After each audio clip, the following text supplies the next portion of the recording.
It is 2:14 in the morning. The Tuesday air is cold and silent. You are staring at a glowing phone. Your sister just sent a desperate text. She needs $500 by tomorrow. The guilt sits heavy in your chest. This is the third time this month. Your bank account shows $900. You worked 60 hours to earn it. This is where the path splits forever. One path leads to being the hero. The other path leads to the villain. One path is paved with shared poverty. The other is built on lonely wealth. This is the arithmetic of your blood. This is the audit of your soul. Level 1. The entry level. You are 24 years old and making $42,000 a year at a job you don't love. After you pay the rent for your studio and the minimum on student loans, you have almost nothing. Path A chooses to be the dedicated family provider before you have even built your own foundation. Your mother calls on a Tuesday afternoon because the electric bill is 3 weeks overdue again.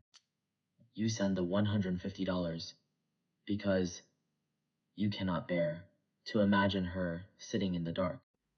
You skip dinner for the next 3 nights and tell yourself that family always comes before your own comfort. The first rule at this level is a warning that most people learn far too late in their lives. Empathy is often a hidden tax on your future that compounds every single time you say yes.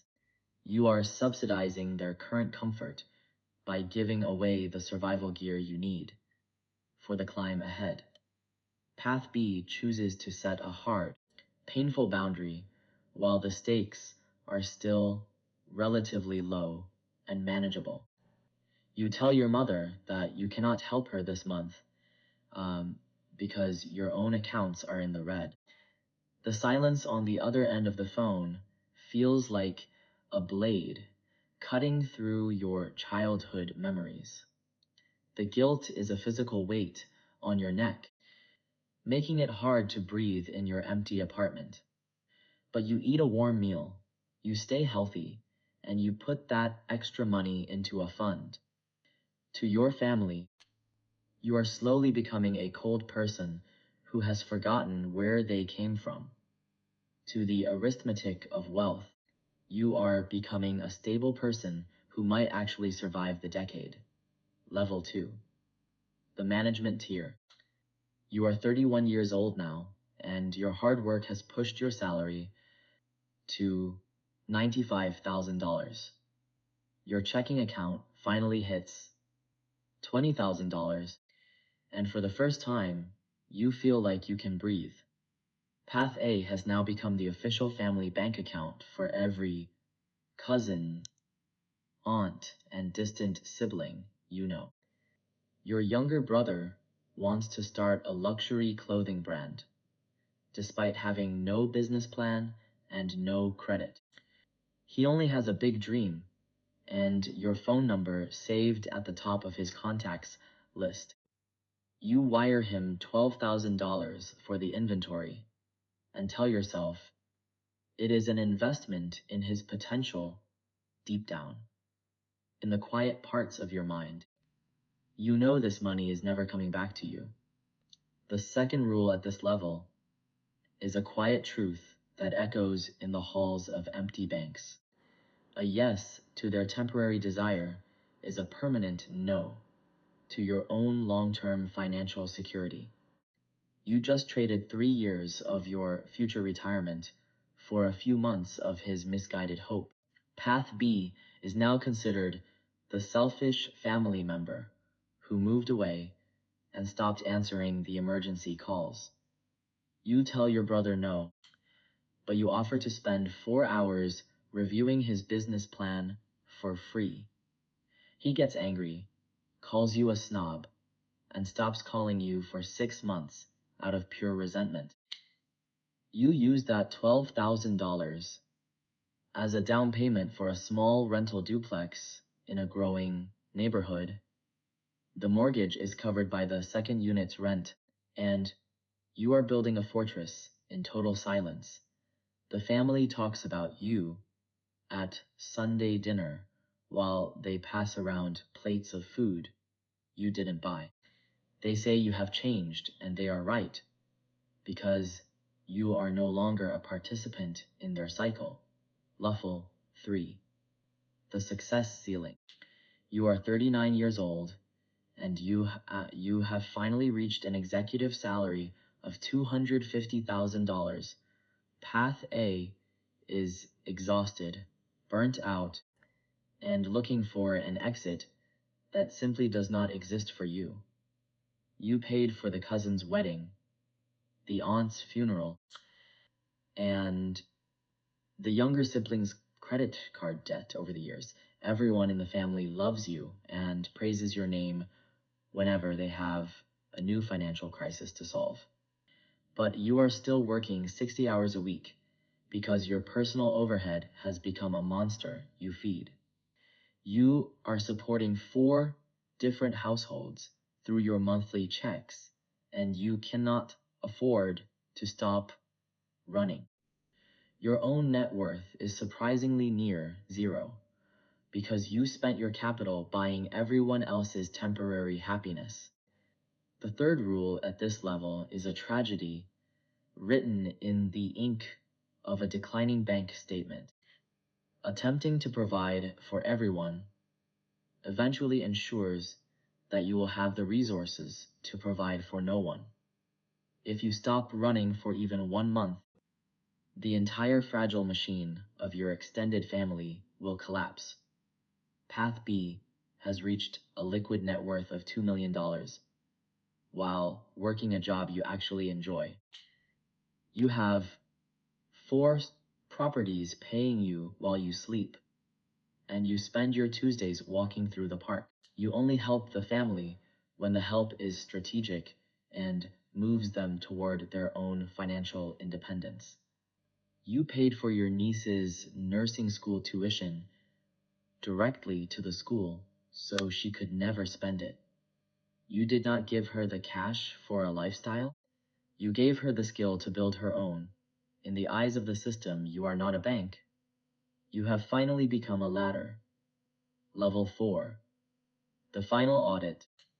You are 55 years old, and the results of your 20-year decisions are finally standing before you.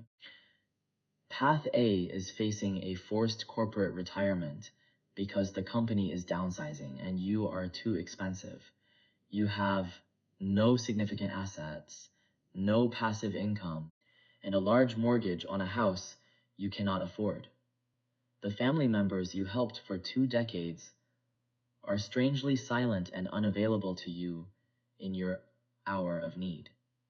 They cannot help you because they never learned how to manage money. They only learned how to ask for yours.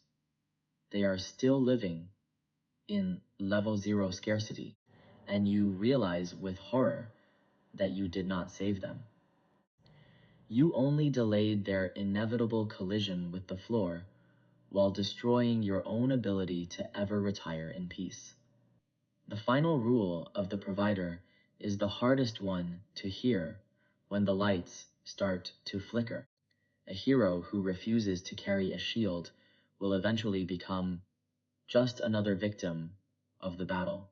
Path B is standing on a high balcony at sunset, looking at a city that looks like a circuit board. Your passive income is $20,000 a month, and your time belongs entirely to your own soul. You call your mother and your struggling brother, and you fly them out to your home for the summer. You pay for the best private medical care available to ensure they live long and healthy lives in comfort. You can actually save them now because you had the courage to say no when you were both broke. You built the well deep and strong before you ever offered a single drop of water to a thirsty person.